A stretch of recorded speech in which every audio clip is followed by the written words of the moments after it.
I'm Halcyon, and this is the Belief Buffet. The Belief Buffet is a weekly exploration of some idea or some lesson, something that is making my life richer, and I share it in hopes that it tastes good to you.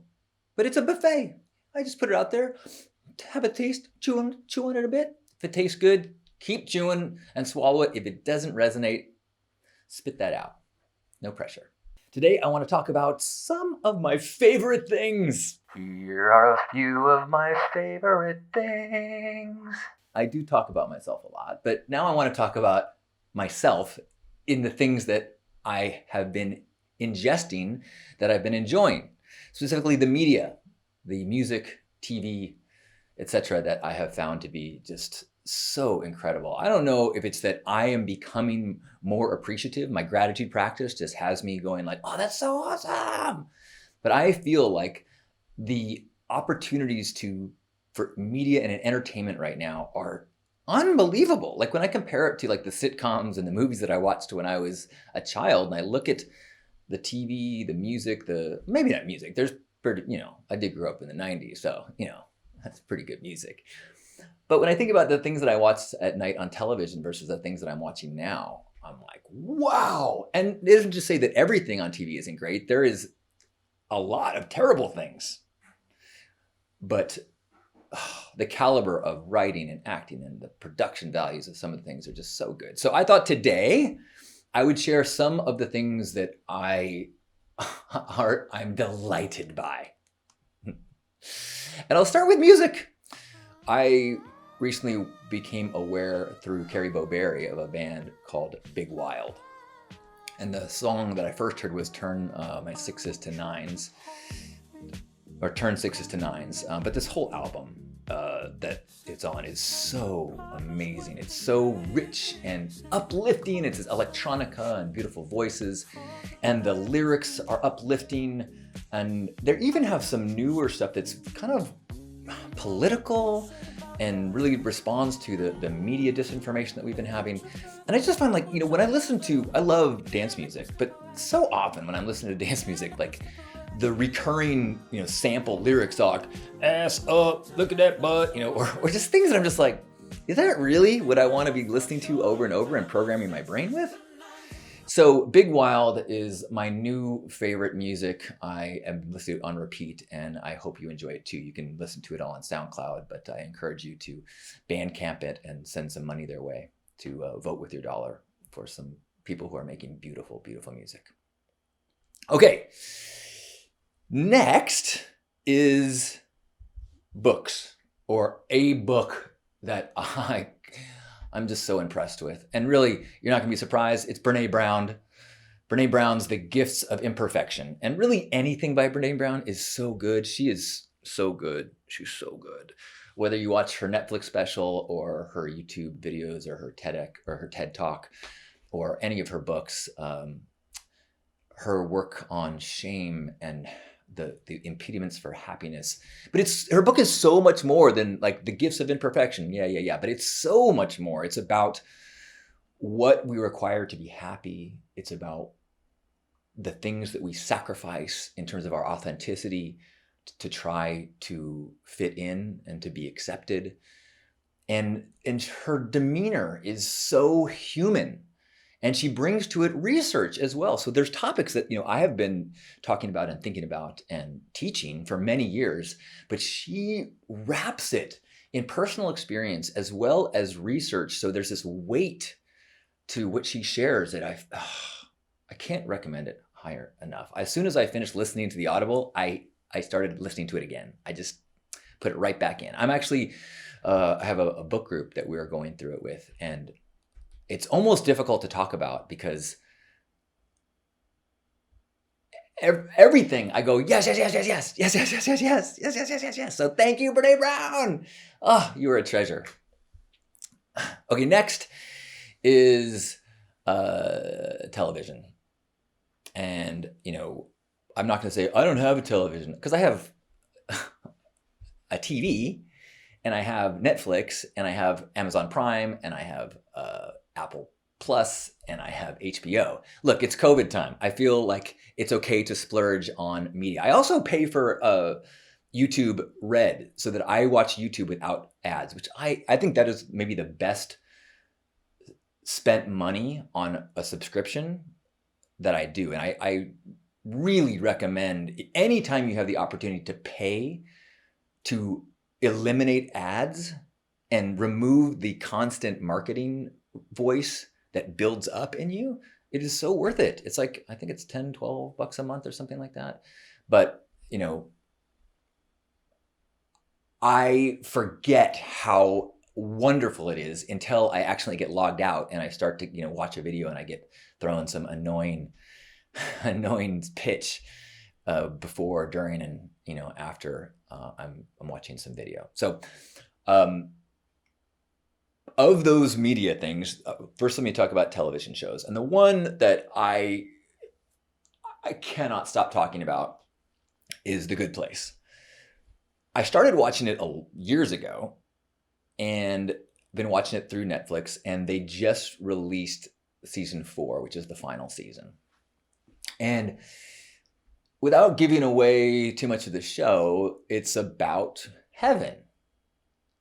And it's funny and it's crazy and it's so wacky and it's surreal. And the cast is incredible. Ted Danson is kind of the main character. Ted Danson and Kristen Bell, and they're both incredible. I just think that they're so charismatic and so witty and so smart. But everyone in the cast is incredible. And the writing is so smart. I heard that the cast actually had to do philosophy homework ongoing because the topics are so rooted in philosophy. There's, you know, and it overtly references, you know, Kant and different philosophers, as well as it just has these built-in concepts. And without trying to, you know, ruin the storyline, it deals with philosophical, spiritual questions that are at the core of my belief system and identity, even to the point that things that I rarely talk about except late night with people that are very close to me. Very influenced by Alan Watts' ideas. I mean, one of the ideas is dealing with infinity. And one of the philosophical spiritual ideas that I have lived with that is core to me is this idea of what would it be like to be God? What would it be like to have to deal with forever?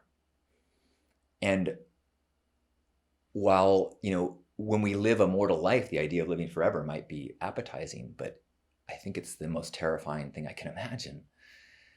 And that in the context of infinity, what would the divine do to avoid going crazy? And one of the things that resonates, makes sense to me, and this has influenced by Alan Watts stuff and some Hindu ideas, is that you would give yourself human experiences. You would give yourself amnesia, and you would give yourself these fractional awarenesses that do not contain the oneness of all things. It gives you this really fractional way so that this becomes this classroom that we get to live through.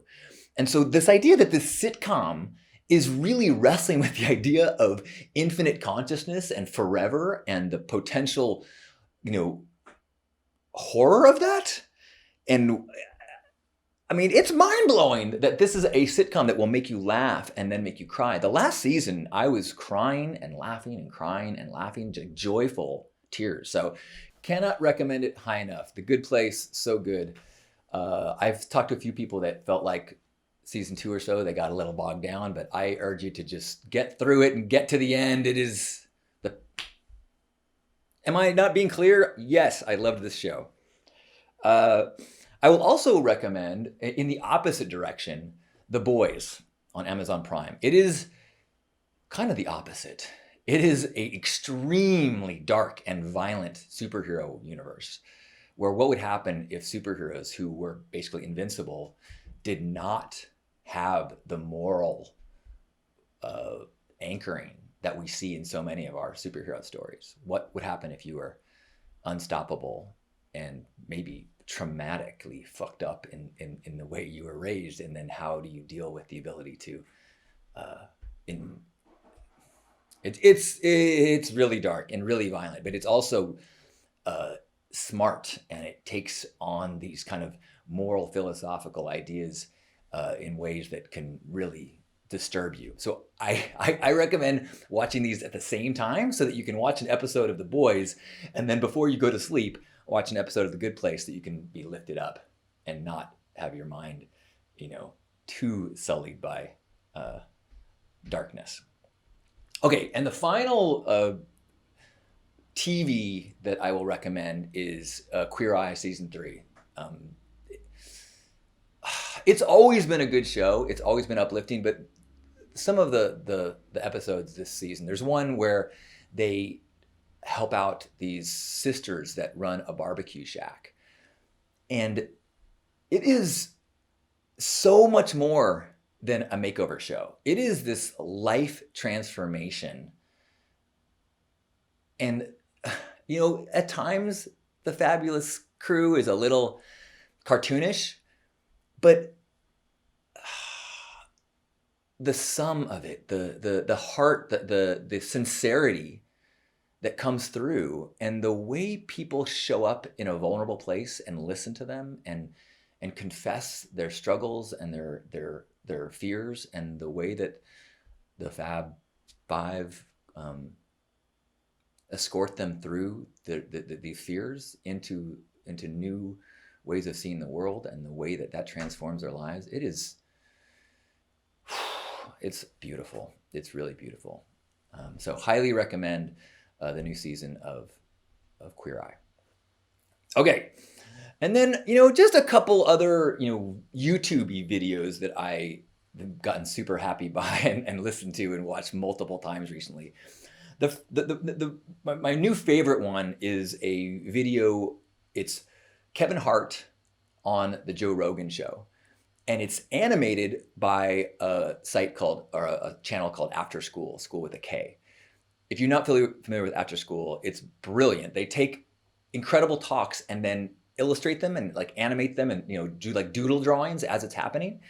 And so it helps you to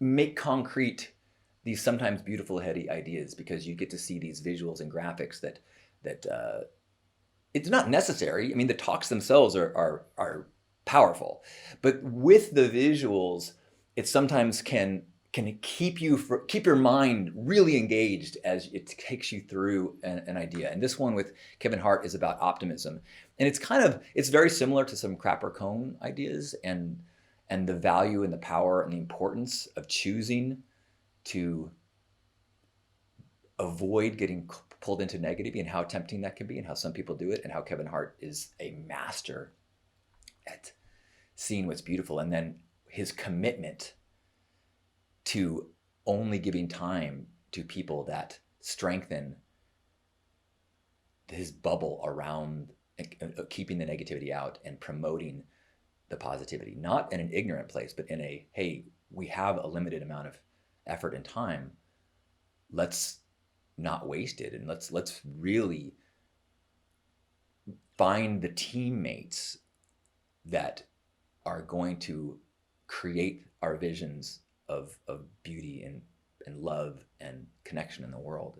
It's really beautiful. So highly recommend that.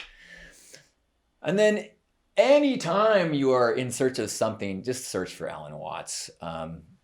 There's one I just watched a few times recently where most of his are lectures, and so it's just audio with no visuals, but there's this one of him, it's actually video. So it's a later video, and you see his mannerisms as he's talking about, many of the ideas that he always talks about. And it's his voice and his mannerisms and his wisdom and his confidence, but also his humor. And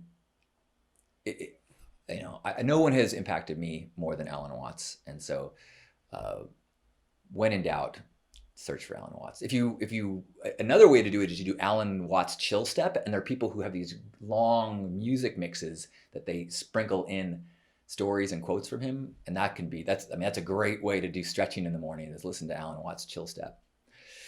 Again, upgrade your YouTube so you don't have to listen to ads, because you don't want to cloud your brain.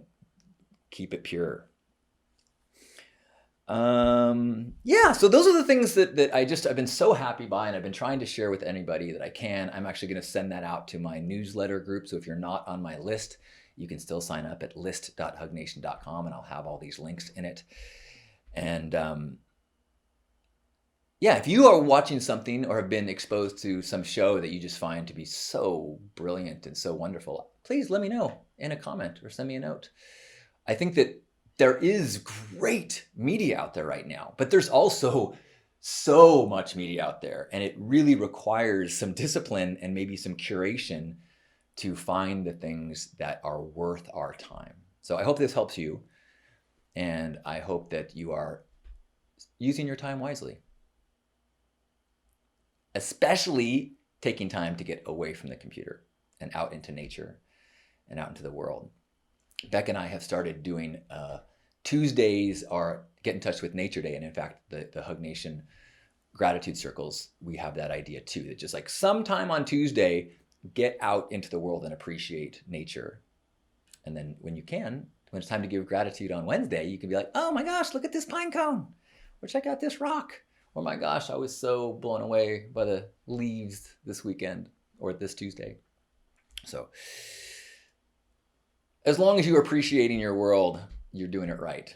And know that I appreciate you. Thank you. I love you. Let's have a hug. Wherever you are, grab yourself by the shoulders and appreciate this body you're in. Speaking of appreciation, woo! How cool to have a body that allows us to perceive and to view and to be dazzled by media and entertainment, as well as the natural world, as well as this moment right now. So as we appreciate this body, let's also appreciate all those that we've been in contact with this week, including those that we may be at odds with, we may be frustrated with, and just appreciate them, recognize that they are going through their human journey.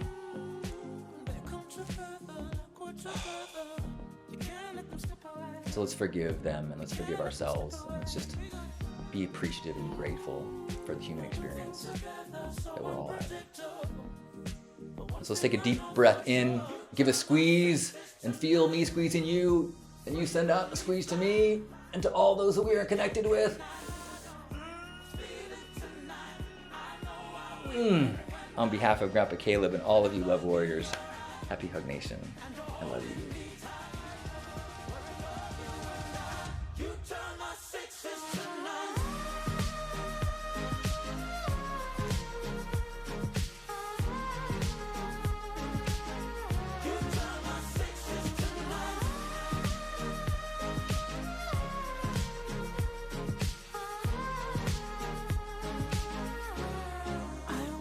To